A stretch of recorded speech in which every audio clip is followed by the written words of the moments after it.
Renegades of Puck to the trenches. It's time for Renegades of Puck TV. Welcome to the bunker. Welcome to the essence of No Half Steppin'. I'm your host and Captain Crazy Charlie Saunier, and before we get started with the No Half Steppin' playoff hockey coverage, let me direct you to our home website, renegadesofpuck.com. Once you go to renegadesofpuck.com, that'll give you the access and entry points to learning everything you need to know about the Renegades of Puck. And once you click on that merchandise link, you will be taken immediately to our classic logo t-shirt, our Pride logo t-shirt, all the other t-shirts we have from our special events and parties from over the years, and then all of our gimmicks. Over 50 now in our online store, whether that's socks, throw pillows, wall art, or bed sets. We've put our logo on it because the Renegades of Puck have sold out so that you can buy in. So appreciate each and every one of you for checking out our online store. It is of critical importance that you help us out with the following, and that happens to be our podcast and also social media. Let's start with the podcast. Of course, you can find the video version of the podcast, Renegades of Puck TV, at YouTube. So we would appreciate if you would subscribe to us on our YouTube channel and also unlock those notifications so you know when the latest episodes of Renegades of Puck TV are uploaded. Also, we would appreciate if you would check out the audio version of the podcast, and that can be found virtually anywhere in the universe that is podcast platform, whether that is on Apple, Google, Spotify, Stitcher, or Amazon. You can find the Renegades of Puck there. Again, go to your favorite podcast site and just search Renegades of Puck, and you will be able to find the full audio version of the show. So we sure do appreciate each and every one of you for helping us bolster that part of the operation. Now, of course, I've given you places to find a lot of links. Now, share those links. Do that on social media. You can find the Renegades of Puck everywhere. We are on Facebook, we're on Twitter, on Instagram, we are on TikTok. You can find the Renegades of Puck, whatever it is of your preferred method and platform, you can find the Renegades of Puck. So we sure do appreciate each and every one of you out there for helping support the show. Independent hockey coverage at its finest, built by Renegades for Renegades. It doesn't cost you a second, but it sure goes a long way to helping us out. So sure to appreciate you. If you'd like to become a partner of the Renegades of Puck, you can do that by going to Venmo and searching Renegades of Puck, or you can just scan the QR code that is currently on your screen. If you donate any monetary donations to the Renegades of Puck, whether that's $1 or substantially more, it goes to helping with upgrades here in the bunker for the Renegades of Puck, and also goes to help us with our special event planning. You can see we've added a ton of new equipment over the last 6 months, and we look to continue doing that over the course of the summer of No Half Steppin'. We can't do that without your support. So again, if you can, send a small donation over here to Renegades of Puck to help us continue building out our equipment. Again, you can do that by Venmo, and you will officially become a partner of the show. So we sure to appreciate each and every one of you for taking the time and sending over a small donation. Now, it is time for me to deliver the goods. So you come here for the No Half Steppin' hockey coverage. Well, let's get to it. Number 658. That is right. Show number 658 for the Renegades of Puck. And we are right here in the trenches. And on this date in hockey history, we're going to go back just a couple of days and recap the end of the second round of the NHL playoffs. And then we're going to talk about and preview a little bit the upcoming third round of the NHL playoffs. Let's go back to last Friday before the holiday weekend truly got underway. It was Colorado defeating St. Louis in Game 6. Colorado won the series 4-2. It was Helm scoring with 6 seconds left in the third period to break the 2-2 tie and put the Colorado Avalanche into the Western Conference Final. The Colorado Avalanche, the number 1 overall seed in the Western Conference, are now 8-2 in the playoffs, sweeping the Nashville Predators and winning the second round against St. Louis 4-2. Now, on Saturday, the New York Rangers backs against the wall at Madison Square Garden, an opportunity to tie the series up at 3 apiece. The New York Rangers come away with a 5-2 victory on Saturday. It was Igor Shasturkin going 37 out of 39. Philip Hedl with 2 goals in the game, and Mika Zibanejad his 7th goal of this season's playoff tournament. Igor Shasturkin was absolutely incredible at Madison Square Garden in this game, giving the New York Rangers an opportunity to even that series up at 3 games apiece, forcing a Game 7 for the second consecutive round, and also continuing the trend in this series where the home team has won each and every single game. We go all the way to Monday when that Game 7 would take place between the New York Rangers and the Carolina Hurricanes in North Carolina, and it would be the New York Rangers in this Game 7 coming away with the victory 6-2, winning the series 4-3. That means the Carolina Hurricanes went 7-1 at home this season. They were 7-0 going into that Game 7, and confidence was very high. They were 0 0-6 on the road, and ultimately that is their downfall as they allow the New York Rangers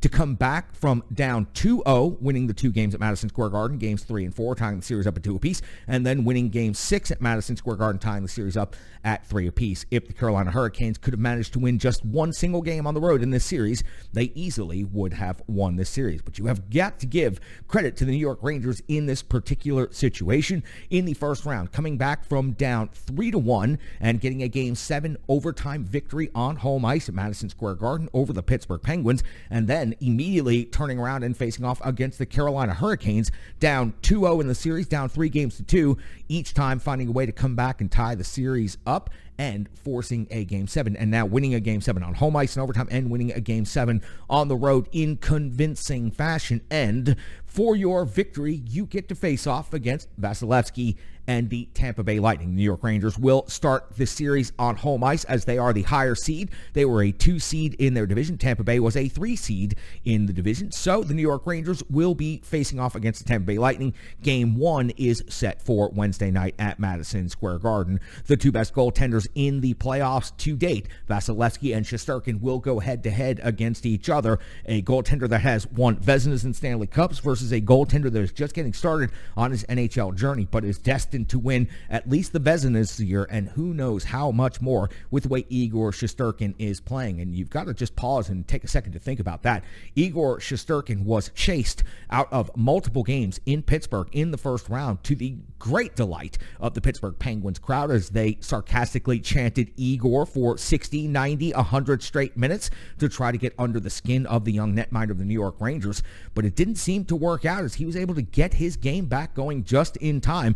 And the New York Rangers, you can say the same thing in this round. They fall behind 2-0 to Carolina, but they got their game going in the right direction. And the big-time players, Mika Zibanejad, 7 goals now in the playoffs. And you see the kid line for the New York Rangers really starting to come along when many people around the landscape of hockey had kind of given up on at least 2 of those 3 players, Capo Caco for sure, and Philip Hedl more than likely. Now, with Lafreniere making out the third part of the kid line for the New York Rangers, their ceiling seems to be suddenly unlimited when a lot of people were talking about how they were no longer going to be a part of the team's future moving forward. The New York Rangers have found something and now are on to the conference finals. Gerard Gallant appears to be pulling all of the right strings and pushing the right buttons behind the bench.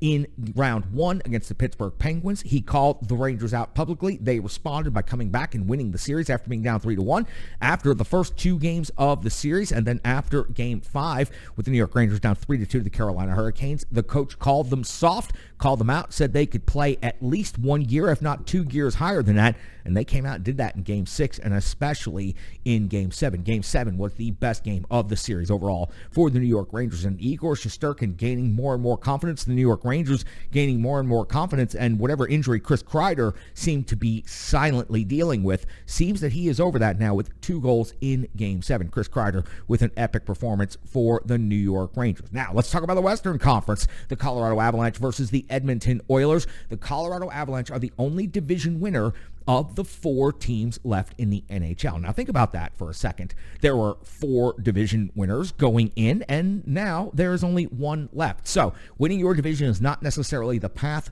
to making it through to this point in the playoffs. Winning the President's Trophy, not necessarily what's going to get you there. Having a hot goaltender and being healthy at the right time, that is what is going to get you there. So for the New York Rangers, one last caveat that I wanted to mention before we move on to the second round schedule, and that is that 2 teams in recent memory have come back from down 2 games or more multiple times to win series, and that was Boston and Pittsburgh in about the last 13-14 years in the NHL. Both of them went on to eventually win the Stanley Cup. So that sets you up for the roundup, and now the schedule. It looks like Tuesday night will be when Colorado faces off against Edmonton for the first time in game 1. Colorado has the home ice advantage, of course, winning their division and being the only division winner left in the playoffs. Wednesday, we'll see Tampa Bay in New York to take on the Rangers for game 1, and then we will follow through. Thursday is the Western Conference, Friday the Eastern Conference, Saturday the West, Sunday Sunday, I made a special note of this, the Eastern Conference will be playing Game 3 at 2 o'clock. So make sure you are making a note of that and paying attention. That will be the New York Rangers in Tampa Bay to take on the Lightning. Now, Nostradamus stayed behind while the rest of the Renegades of Puck went forward to cover the Milwaukee Admirals and the AHL playoffs. Mosh stayed behind and covered everything going on with the National Hockey League and the Nashville Predators. No Predators news to report at this time, so here's Mosh with a recap of what happened in round 2 of the NHL playoffs, and he'll also preview what he expects to happen in the Eastern Conference and Western Conference finals of the NHL. You can find him on Twitter at GreekGoalie35. You can watch him right now on Renegades of Puck TV. He's the one and only Nostradamus. Thank you very much, Charlie and Renegades. Thank you again for having me on Renegades of Puck TV. Charlie, the playoffs have not disappointed. It has been a wild ride, and we are down to the Final Four. Tampa Bay versus the New York Rangers and the Edmonton Oilers facing off against the Colorado Avalanche. How did they get there? Well, I'll go back and recap that right now. First off, Edmonton and Calgary went to 5 games. Edmonton, of course, winning 4-1. An insane series. Anybody who was not a hockey fan, I hope you got them in front of the television to watch this series. 45 goals scored in just 5 games in this series. If you're a betting man, you bet the over. You won 4 out of 5 times. Somehow Game 3 actually was a lower scoring game, if you could believe that. But an absolutely insane series. And of course, the line of Connor McDavid, Leon Draisaitl, Evander Kane absolutely mopped the floor with Calgary. They were the better team, far and away the better team in that series. They deserved to win. I know there's controversy over Game 5, whether it was a kicking motion or not for the goal for Calgary, but bottom line is they did not deserve to win this series. Edmonton, basically, outside of the first 15 minutes or so of Game 1, Edmonton had this series. They were absolutely the more dominant team, and Jacob Markstrom absolutely was overwhelmed. He did not look like a Vezina Trophy finalist at all in this series. He was letting in soft goals, making mistakes behind the net, and just was, again, completely overwhelmed and did not get any help, I might add, from his defense core. In the other Western Conference semifinal, of course, we had the Colorado Avalanche, who we know dispatched of the Nashville Predators very quickly in 4 games, facing off against the St. Louis Blues, who beat the Minnesota Wild to get there. And this series, again, Colorado, the better team, advanced in 6 games. They had quite a scare, obviously, with the insane comeback in Game 5. At home, up 3-0 in that game. St. Louis storms right back to tie the game. The absolutely ridiculous goal by Nathan MacKinnon. You think that's the end of it for St. Louis, then they get a late goal again to tie it and then win it in overtime. Now St. Louis plays at home in Game 6. They have a lead with 10 minutes left, and you're thinking, we might be going to Game 7, and that's a scary thought for the Colorado Avalanche, especially what's happened with them over the last couple seasons in the playoffs. But they score on a power play goal with less than 10 minutes left to tie it, and then the dagger, Darren Helm. Darren Helm is still in the league. Darren Helm gets the game-winning goal with 6 seconds left in Game 6 to put away the St. Louis Blues for good. And Colorado moves on to face the Edmonton Oilers in the Western Conference Final. Expect a high-scoring series in this one as well, guys. I don't see much difference between Colorado and Edmonton as far as offensive capabilities go. I already mentioned, of course, the line of Draisaitl, MacKinnon, and Evander Kane going against MacKinnon, Landeskog, Rantanen, Makar. These goalies, Mike Smith and Darcy Kemper, they are going to be absolutely outmatched in this series. I expect a very high-scoring series. If you're a betting person, bet the over in every single game. I don't see any way. I know Colorado's better defensively than Edmonton is, but I don't see any way that these games are not 6-4, 7-5 type games pretty much throughout the series. I think Colorado wins in 6. They will eventually go on to the Stanley Cup final. Out east, of course, we had the Battle of Florida. We had the Battle of Alberta I just talked about, now the Battle of Florida. The Battle of Florida was a demolition derby by the Tampa Bay Lightning, the 2-time defending Stanley Cup champions. One of these teams has a championship pedigree, the other obviously did not. But who really saw this coming? Florida Panthers, the highest scoring team in the league, held to just 2 goals over the last 224 minutes of this series. And if you look at the last couple of games, they were shut out for the last 103 plus minutes of this series. Went out with a whimper, and really, Game 2, I think, broke the Florida Panthers. The goal with 4 seconds left by Ross Colton put them away, gave Tampa Bay a 2-0 lead in the series, and that was pretty much all there was to it. you give a team like Tampa Bay a second chance. Thanks a lot, Toronto, for blowing that series. Tampa Bay wins the last two of the series against Toronto. I've won 4 straight now, 6 in a row now for Tampa Bay in these playoffs. And lots of rest for the Tampa Bay Lightning as well. They do have some injuries, of course. Braden Point is out. We'll see what his expectations are as far as playing goes in the next round. But Tampa Bay Lightning absolutely mopped the floor with the Florida Panthers in this series. Never had a chance outside of Game 2 for Florida. They started okay, but Tampa Bay, again, they were built to make this run. They're not sitting on their laurels after a repeat Stanley Cup championship performance.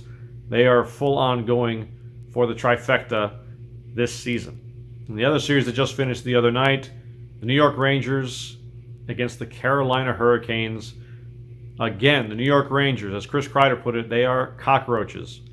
New York Rangers have faced elimination 5 times already this playoff season. They are 5-0, of course, moving on to face the Tampa Bay Lightning, a rematch of the 2015 Eastern Conference Final when they played them and lost eventually to Tampa Bay when Tampa Bay went on and faced Chicago and lost in that series. But the New York Rangers just doing what they've done all season long, leaning on Igor Shasturkin, the hands-down Vezina Trophy winner this season for the National Hockey League, and capitalizing on the chances that they are given. Look, can you factor in luck? Absolutely. Shasturkin has been fantastic ever since the 2 games up in Pittsburgh, games 3 and 4. He has been lights out.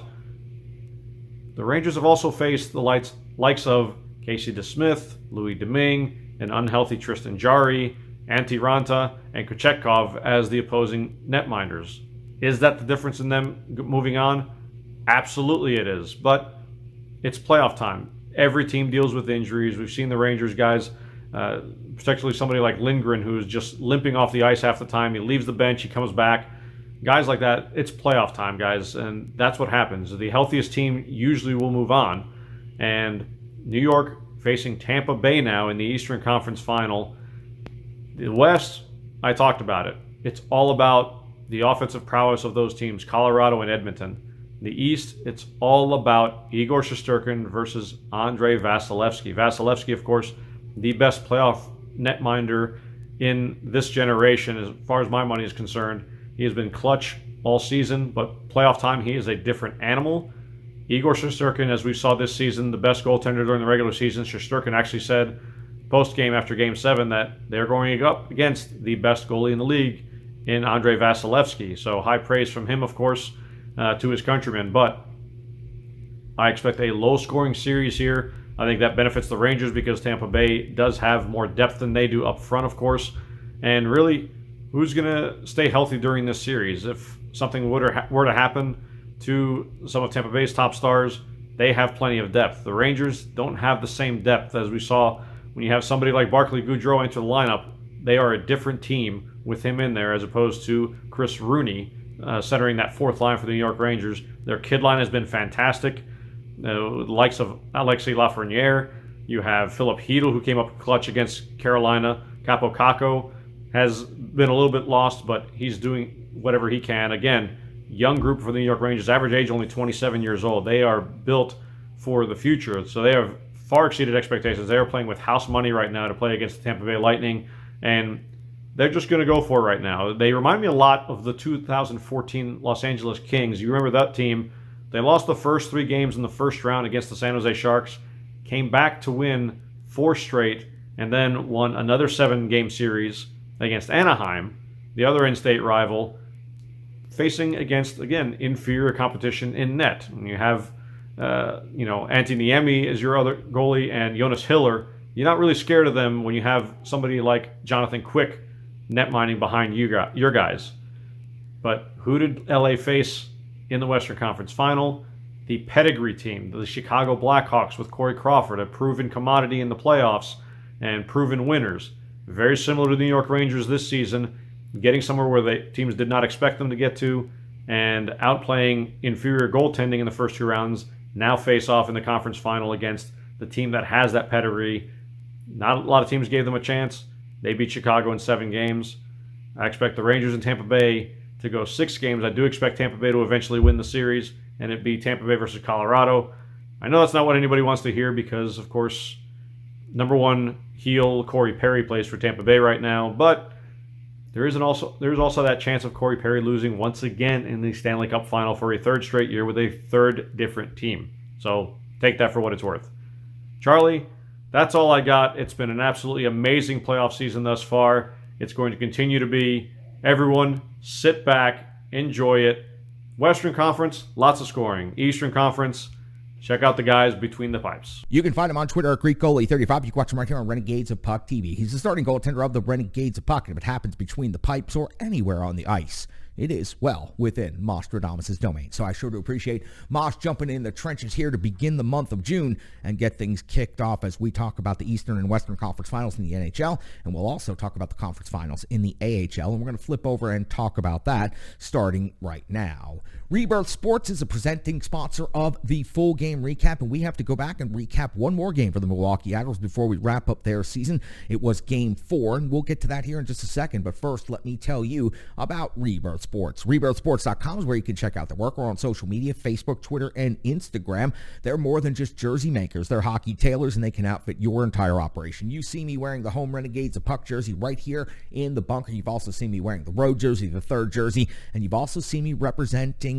so many other places for Rebirth Sports. Whether I am skating in league play for the Mighty Drunks and winning Stanley Kegs, or I am in tournament play and charity events like the Wish Cup, and even on Lake Nokomis in Minnesota for the U.S. Pond Hockey Championships. Wherever I go, wherever I skate, Rebirth Sports is a huge part of that, and I am always asked, where did you get those threads? And it's a fun conversation to have because I get to talk about Rebirth Sports. Again, great partners of the show, fantastic people, and they make an incredible product as well. Check them out, RebirthSports.com. We have to go all the way back to May the 27th of the year 2022 as the Milwaukee Admirals were facing off against the Chicago Wolves in Game 4. Admirals trailing in the series 2-1. The Chicago Wolves losing for the first time in Game 3 against Milwaukee Admirals, looking to close things out on Milwaukee Admirals home ice where they are undefeated at this point in the playoffs.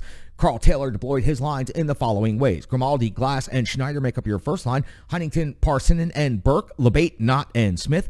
Afanaseoff, McLean, and Olivier make up your fourth line. Davies and Blugis, McLaughlin and Wilsby. Delgazo and Donovan make up your defensive pairings. And Devin Cooley, after his incredible Game 3 performance, gets the opportunity to go in Game 4. We are 1:49 into the first period, and Lajoie is off to the box. 2 minutes for high sticking. Unfortunately for the Milwaukee Admirals, no shots on goal during this power play. Chicago Wolves were good on the PK, but the Admirals were quite sloppy, to be honest with you. 3:56 of the first period. The same guy that picked up the penalty is now picking up the first goal of the game. Lajoie's got his third goal of the playoffs, giving the Chicago Wolves a 1-0 lead. It was a 2-on-1 out of the penalty box, and he converts. He made a mistake, but he certainly made up for it just 2 minutes later. 5:43 of the first period. Delgazo, sharp angle shot is turned away by Lyon. 7:41.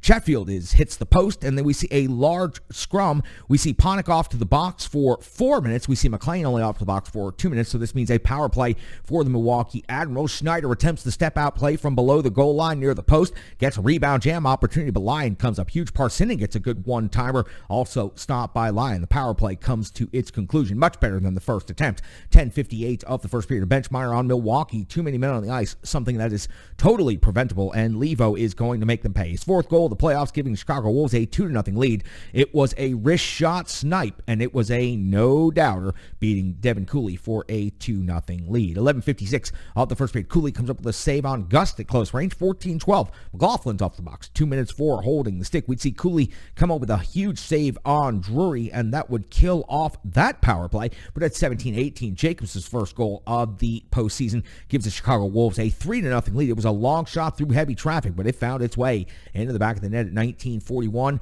of the first period. Cole Smith is off the box. 2 minutes for interference. At the end of the first period, Chicago is out shooting Milwaukee in a do-or-die backs against their wall game 15-6, and they are winning the game by a score of 3-0. We hit the carryover of 141 on the power play for the Chicago Wolves, and Levo is making the Admirals pay yet again.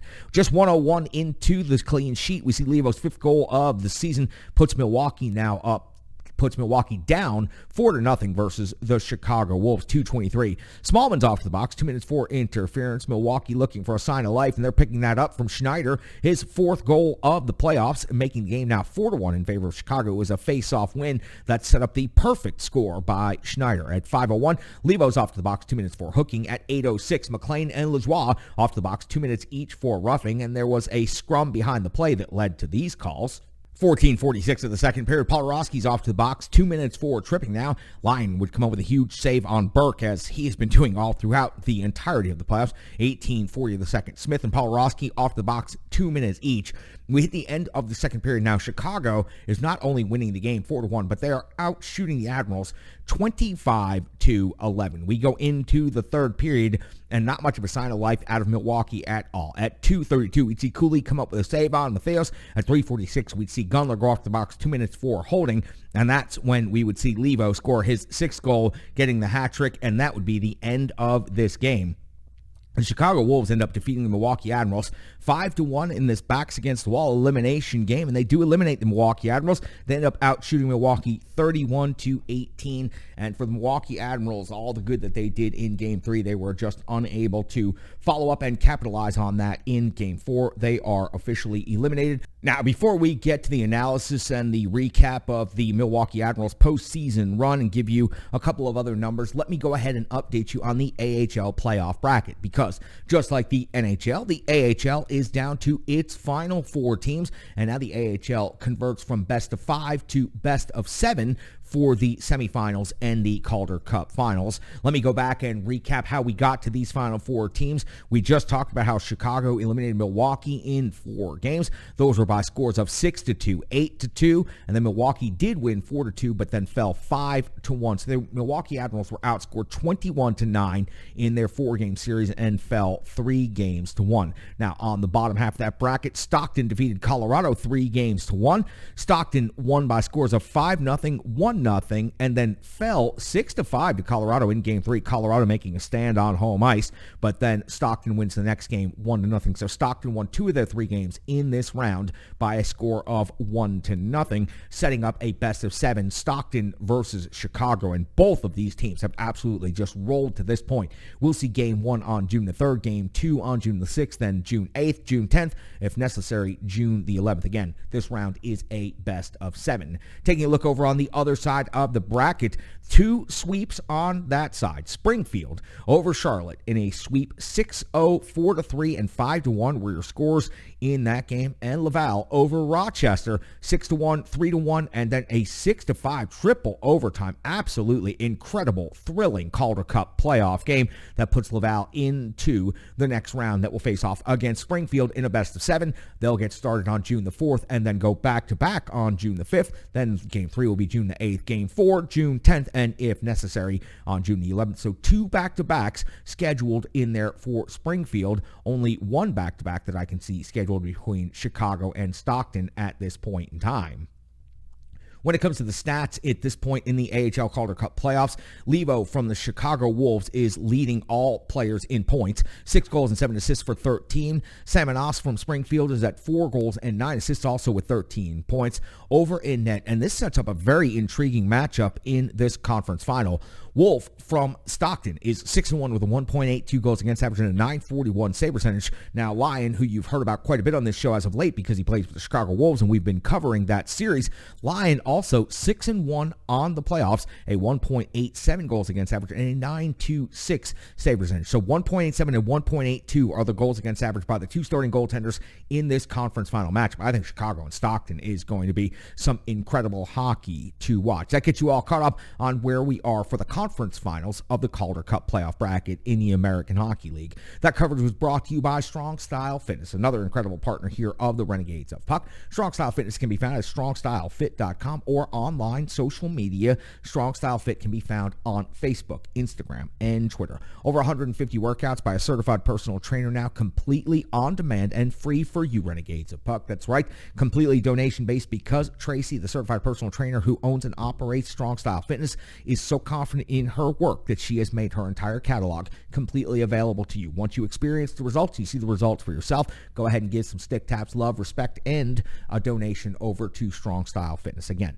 check out the work today, strongstylefit.com. Whether it's your first stretch off the couch or you're ready to throw iron like a pro, Strong Style Fitness has a workout for you. Tracy tells you what equipment you need, talks you through the entire workout, and even works out with you as you're moving along. The summer of no half-stepping is here, my good Renegades. It's time to get yourselves moving. So get off the couch. You've got plenty of time now, and get yourself in a good workout with Strong Style Fit. That's where I'm headed as soon as I'm done here in the bunker with the Renegades of Puck and recording Renegades of Puck TV. Now, let's go back and talk about the Admirals and their playoff run. Their series win over Manitoba in 5 games. It was the first playoff series win by the Milwaukee Admirals in 11 years. So, give them some stick taps, some love, and some respect for getting by the Manitoba Moose. They were up 2-0. Then the series was tied 2 games apiece, and they won a pivotal Game 5, the only road game they won in the Calder Cup playoffs this year, but it was the most important one. It was the deciding game in that round, and they moved forward over the Manitoba Moose and got the Chicago Wolves, who everybody anticipated was going to walk straight through to the conference finals without losing a single game. The Admirals were at least able to strike for blood once against the Chicago Wolves, but that Chicago Wolves team is incredibly good. I'll talk about them here in just a moment. So that series win over Manitoba definitely deserves a little bit of credit. And you want to talk about some respect. In net, Devin Cooley was not anticipated to get much action, especially once Connor Ingram was sent back from Nashville to Milwaukee. But I've got to tell you, Devin Cooley really should have opened some eyes in this one. He had a 3-2 record overall in the playoffs, a 2.96 goals against, averaging a .926 save percentage, and he put up one hell of a performance in Game 3 on his birthday.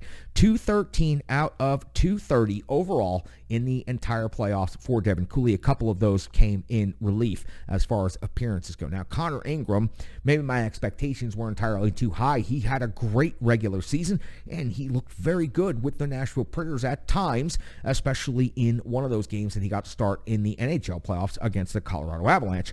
But these numbers in the AHL, 5.69 goals against, average .835 save percentage in the playoffs, just simply disappointing. And soft goals all over the place. Long range through traffic from outside the zone. It just seemed like Connor Ingram no longer was mentally focused on this season. He'll have an opportunity to try out for backup goaltender at the Nashville parent club level next season. He's going to have to put up a much stronger case and performance. You can't live off of what you have accomplished in the past. It's what you are going to do coming into this training camp. And these numbers, they are alarming and a little bit concerning, but I'm not going to make too big a deal out of it until I see Ingram come to training camp and see exactly what he brings. But Cooley, excellent work for him in the playoffs. And for the Milwaukee Admirals, Askarov, we know, is the future in net there, but Cooley may have an opportunity to get some more playing time. He should have opened up some eyes, if not in Milwaukee, around the AHL. When it comes to stats in the playoff run for the Milwaukee Admirals, Schneider ends up being your leader in scoring 4 goals and 4 assists for 8 points. Burke, really impressive tournament for Burke. 4 goals overall, 3 assists for 7 points. Tommy Novak, a goal and 5 assists for 6 points. Glass had some otherworldly distribution, 1 goal and 5 assists for 6 points. And Jeremy Davies, 6 assists out there on the blue line for 6 total points in the AHL playoffs.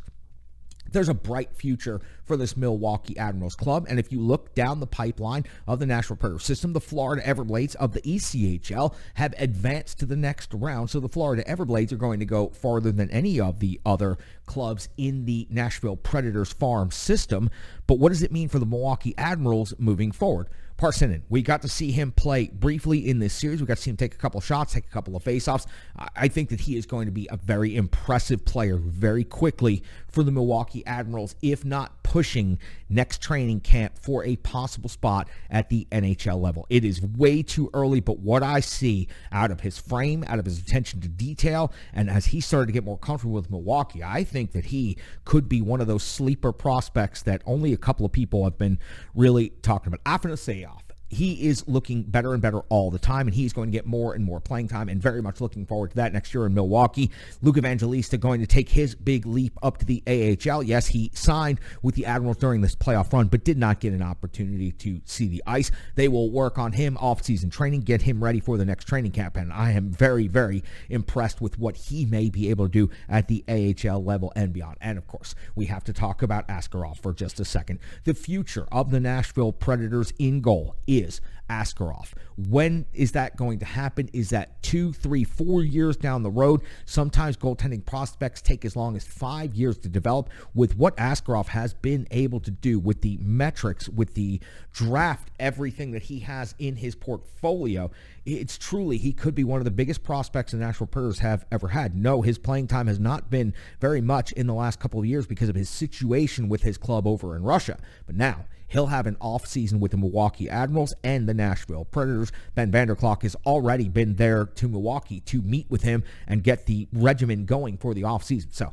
Askarov looking to get many starts next season for the Milwaukee Admirals, and we here in the trenches are incredibly excited to have him in North America and getting his game together to ultimately get up to the NHL level. So it's just a couple of players for you guys to look forward to for the Milwaukee Admirals, and then hopefully one day for the Nashville Predators. But highly entertaining to watch the Admirals, and it was great to see them win a playoff round, and I sure wish we were getting to cover them in the conference finals. But stick taps, love, and respect to Carl Taylor and all of the players for going out there and skating their guts out. That Chicago Wolves team is a great team, and they'll be taking on another great team in Stockton. Chicago and Stockton truly probably going to see the champion come out of this series, I would think, unless they absolutely kill each other. But, you know, Springfield, Laval, they haven't been bad as either.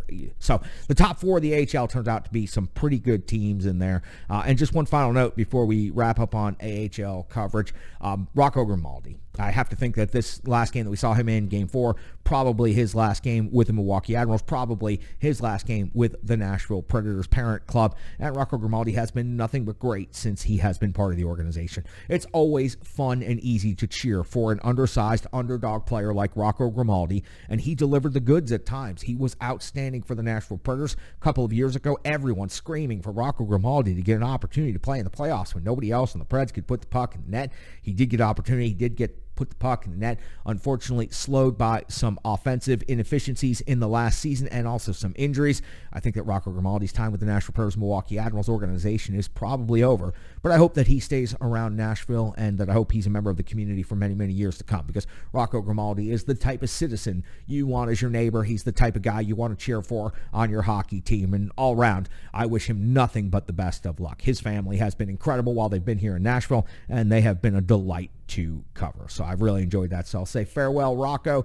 I wish you the best in your future endeavors in your hockey career, and I sure hope you catch on with somewhere that you can get some playing time. And when you come back to Bridgestone Arena, sure hope we get a chance to chat again for just a couple of seconds. That'll take care of Milwaukee Admirals coverage for this AHL Calder Cup playoff run. It was a delight covering the Admirals. Aaron Sims is a great broadcaster. It sure was fun listening to his calls and getting to know the prospects more, getting to follow this team on a day in and day out basis the same way we did with the Nashville Predators during the season. It was great. It was a lot of fun. And if you love hockey the way we do, you understand exactly what it is that I'm talking about. Let me tell you very quickly about one more partner of the show, Stripe Digital Solutions. You can find Stripe Digital Solutions at stripedigitalsolutions.com or on Facebook, Instagram, and Twitter. The logo on the wall behind me, the crest on the jersey right here, renegadesofpuck.com. All of our social media brand building, all of that takes place with the assistance of Stripe Digital Solutions. So we sure would appreciate if you would check out Stripe Digital Solutions and their work today. Get a conversation going with Brandy over there at Stripe Digital Solutions. Believe me, you need the help. I needed the help. And with all of the different platforms and all the different steps you have to go through today to make your project, your podcast, or your small business successful, you need somebody who is a master of the digital arts. And that's exactly what Brandy and Stripe Digital Solutions can bring to the table in partnership to help you out. So I encourage each and every one of you, start the conversation today with Stripe Digital Solutions. They are incredible people and incredible partners, and they do a great job for the Renegades of Puck. Now, I have Brian Baston in the trenches. He's going to deliver you one big stat from the Renegade Analytics Desk, but Brian does so much more. So Brian's also going to share a couple of thoughts about the Milwaukee Admirals and a couple of other things going on. He is, of course, from ontheforecheck.com. He's got the charts you need to see, the numbers you need to know, and you can find him on Twitter at Brian Baston. Brian, the show belongs to you. With the Nashville Predators and the Milwaukee Admirals eliminated from their respective postseasons, it's easy to forget that there's one more team in the Predators' pipeline. That's Nashville's ECHL affiliate, the Florida Everblades. The Everblades, a team from just south of Fort Myers in southern Florida, have been an affiliate of both Nashville and Milwaukee since the 2019-2020 season.